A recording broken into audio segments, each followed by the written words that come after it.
Alright, we have the class change now available through the patch that was launched today.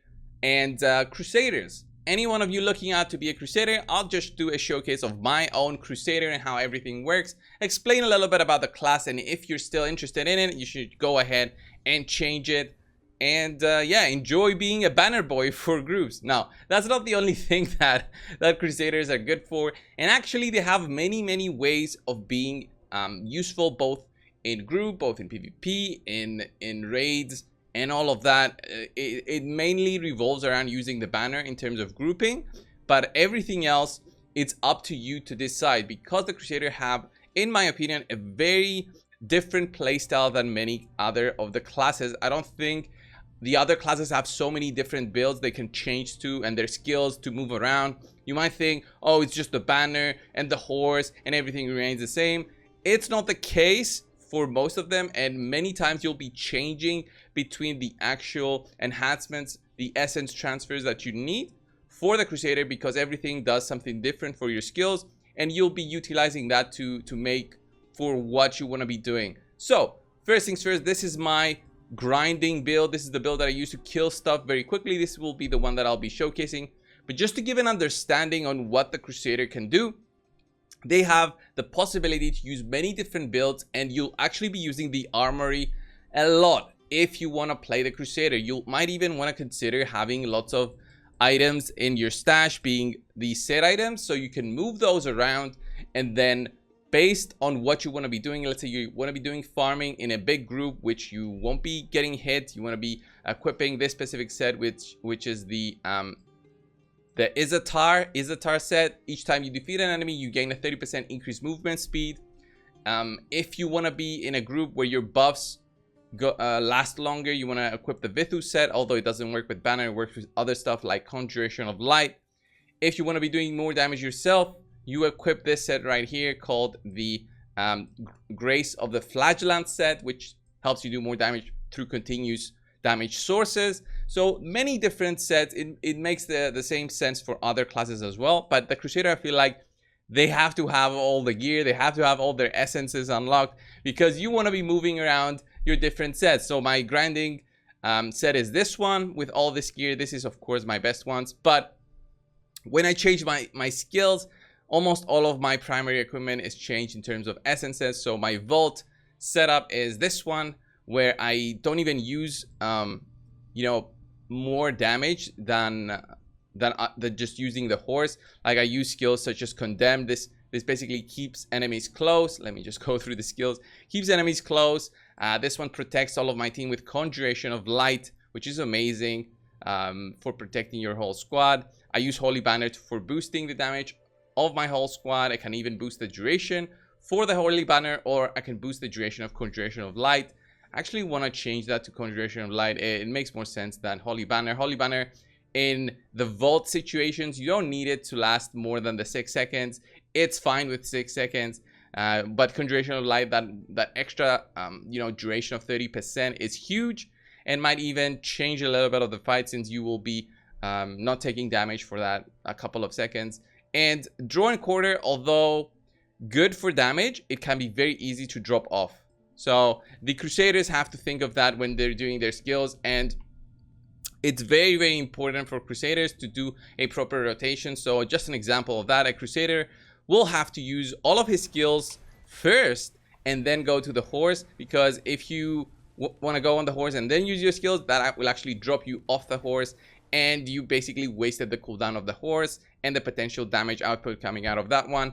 Which is why you have to be very mindful of your rotations, the set rotation of skills that you want to be following before you do something. And this works with all of the builds.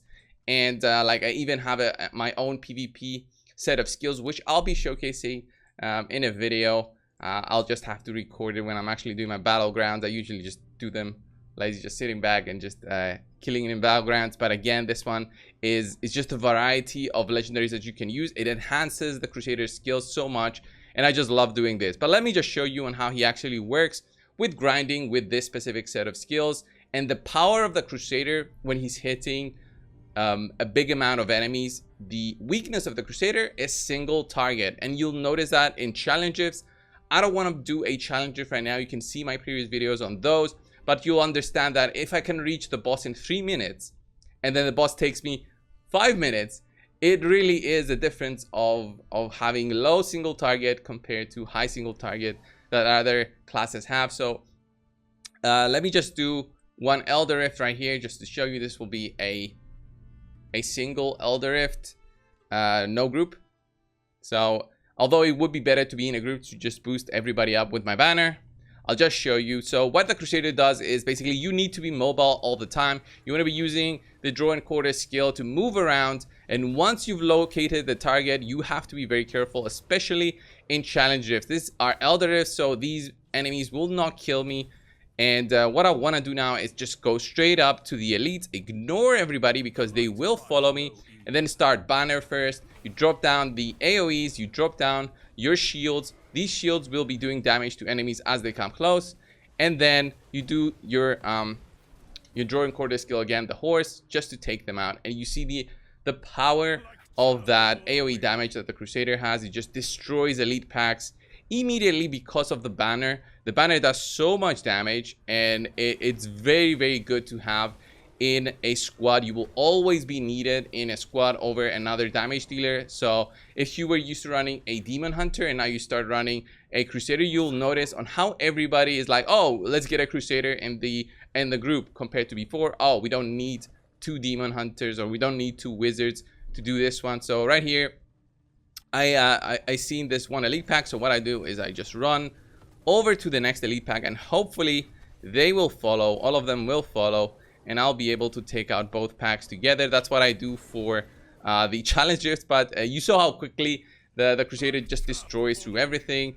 And now the problem will be the boss. The boss will be going down very very slow compared to all of the waves here.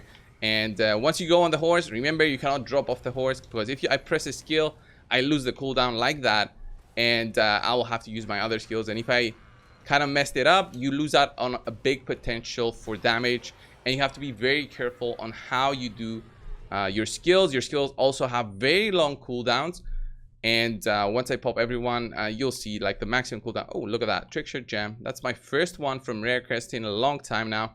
So just an example of how long the cooldowns are. Like you pop them and you see 20 seconds, 17 seconds, 12 seconds of the Crusader basically doing nothing and doing primary attacks. So you'll have to get used to that, and you'll have to go a Paragon route. Although not required, I kind of recommend it, especially for farming and farming quickly, especially for this the grind build that I'm showcasing right now. You go for the Paragon tree of Treasure Hunter, but it's for this one right here, the lucky 50% increased globe drop rate from monsters on outdoor areas. This is fantastic for those energy glows which reset all of your cooldowns. So remember, the long cooldown that the Crusader has, 17 seconds, now becomes 0 because you reset them through the energy orbs, and those drop with higher frequency because of Treasure Hunter. That is huge. You'll just be dropping everything, going on the horse, and immediately when you see an energy globe, you run over it, you refresh everything, and your damage just boosts to insane levels, and you just melt through the elites and you melt through everything. You don't even need to have like an insane CR to do that, especially when farming. You can even try and do, let's say, health 4 if you want to, if you're around my own CR, which I'm at 2,900. The enemies will hurt when they hit you, but you will also do a ton of damage when you do hit them. So I'm at 2,918 CR, and yeah, that's actually not that bad compared to, I would say, other classes, which they also take more damage. This was the showcase for Crusader. What you think? Are you going to be changing your class to this one? Just remember that sometimes it's just going to feel like in groups where you're just there for the banners. The other classes might be, you know, doing way more damage than you, but you have to understand your role also in a group party compared to being solo. You're not there for damage. For the most case, you're there for the banner. You have to be careful. You'll have to have specific legendaries when using the banner like this one, because the banner can actually die.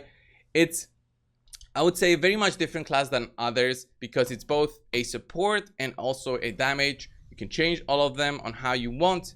In PvP, they're not as strong as other classes because you can be very squishy and you have to be playing very mindful of your enemies, especially the ranged ones, before you go into a PvP fight. This was the video, guys. I hope you enjoy it. I'll see you in the next one. See ya.